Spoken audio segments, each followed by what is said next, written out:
Marilyn Manson abruptly ends an interview with Metal Hammer after they asked about allegations reportedly made against him by actress Evan Rachel Wood. Now, if you aren't familiar with those allegations, here's a little bit of what she said in front of the California Senate, speaking as an advocate for the Phoenix Act. When I was a teenager, I met a man. I looked up to him in many ways and felt like we had a special bond, and I had no intention of it turning into something romantic. When it eventually did, I wasn't sure how to stop it, as he had a certain charisma and power, and I quickly surrendered to his charms.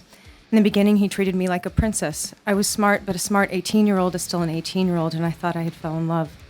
It wasn't until much later that I realized everything he had told me was a lie and part of what is called the grooming process. He'd hidden a terrible drug and alcohol problem from me. He moved very fast in the relationship, asking me to move in with him almost immediately. There was a certain way he wanted me to look, otherwise I would endure name-calling and ridicule. He cut me off from my close friends and family one by one by exhibiting rage in some form or another when I was in contact with them. The only way I knew how to calm him was to give him what he wanted, which was me all to himself in total isolation.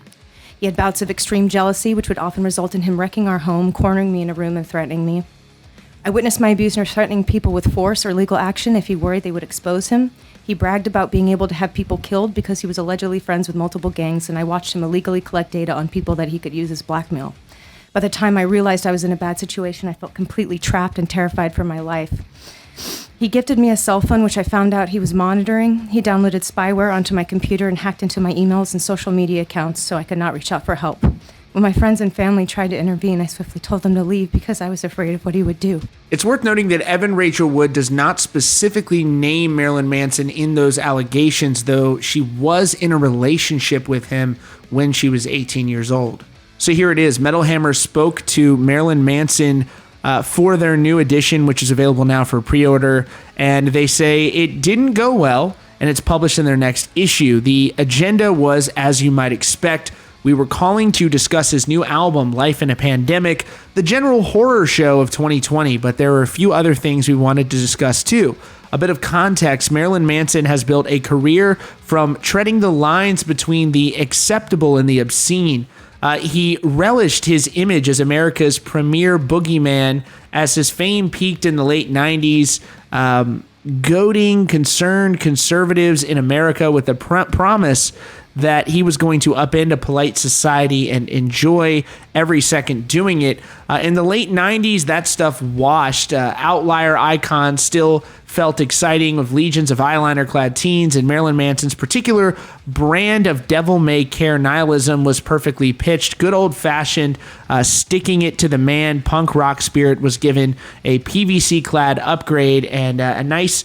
in a place of teen angst or fury was a cold, sneering disregard for the world and its rules. He gleefully touted hedonism and controversy. Back then, honestly, it was quite exhilarating.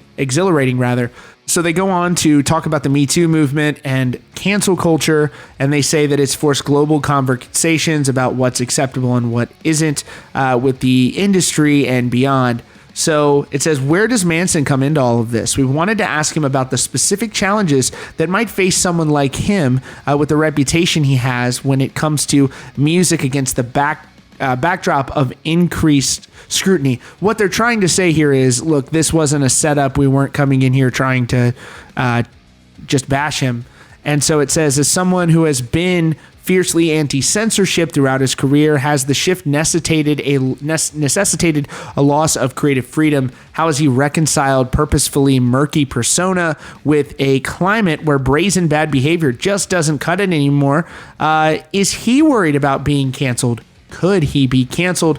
We didn't pluck the last two questions out of thin air. In April 2019, Manson's ex-partner, Evan Rachel Wood, appeared in front of the California Senate Public Safety Committee as part of a videotape testimony like we just showed you. She talked about a relationship she had been in for several years with a man she met in her late teens. This wasn't the first time she had spoke about the abuse she had suffered during a previous relationship. In February 2018, she gave similar testimony to a House Judiciary subcommittee. It says Wood didn't name her accuser or abuser in either hearing, but some made the connection between the age she was when the abuse took place and her time with Manson. On Twitter, YouTube, Reddit, and more, people made accusations about him. And I can say that I've seen these posts that people have made online about Manson as well.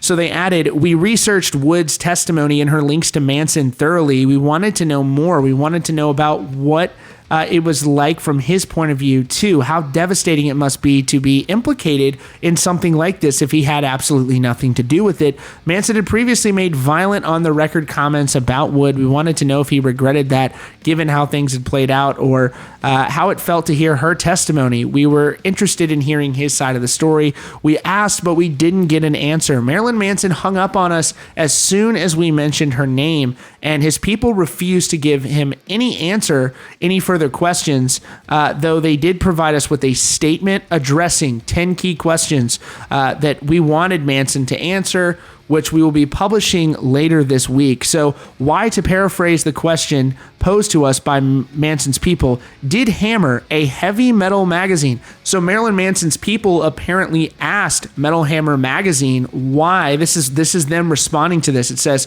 to paraphrase a question posed to us by Manson's people, why did Metal Hammer, a heavy metal magazine, feel the need to get involved with all of this? Well, we have one of the largest platforms of any rock or metal brand in the world. We encourage these ongoing efforts towards accountability within the music industry, and we're aware that providing artists with unquestioning support, particularly when there's legitimate reason to ask questions, undermines that no matter how much we like their music or like them in people. It's important to clarify that we are not accusing Marilyn Manson of anything. We just wanted to have a conversation about it. He refused.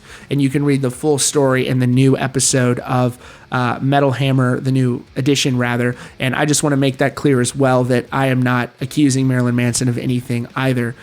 So folks, this is a challenging situation. She's making claims. Marilyn Manson is so far not publicly addressing him, though. Again, Metal Hammer does say that they have responses to these claims and they will be publishing them later this week. Of course, we'll be following the situation closely. Let me know what you guys think about it in the comments down below, and thanks so much for joining us today at Rockfeed. Of course, again, if you're new here, please consider subscribing with notifications on so you don't miss out on breaking news and updates.